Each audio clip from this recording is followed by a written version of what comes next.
भारतीय जनता पार्टीची फार काळजी आहे आणि मी पहिले सांगितलं होतं राज्यामध्ये अजितदादा आणि शरद पवार एक होतील. सगळ्यात पहिले मी सांगितलं होतं आपल्याला. आताही सांगतो, काही महिन्यामध्ये यशोमतीताई ठाकूर भाजपमध्ये येणार आहे.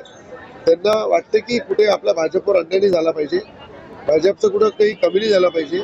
भाजपला नेहमी मोठ्या प्रमाणात पक्ष तो वाढला पाहिजे भारतीय जनता पार्टी, अशी काळजी यशोमतीताईला आहे.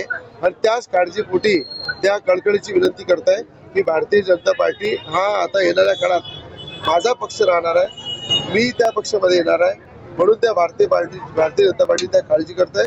यशोमतीताई ठाकूर लवकरच भारतीय जनता पार्टीमध्ये येतील, हे मी आधी सांगितलं.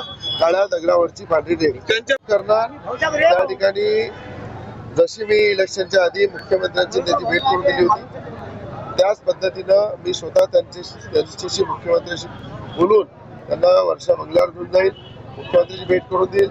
आणि यशोमतीताई ठाकूर सुद्धा अधरून त्यांची छुपी रणनीती चालू आहे, त्यांचा संपर्कही चालू आहे. तो संपर्क छुपा मला चांगला माहित आहे, म्हणून लवकरच तो जनतेसमोर येईल.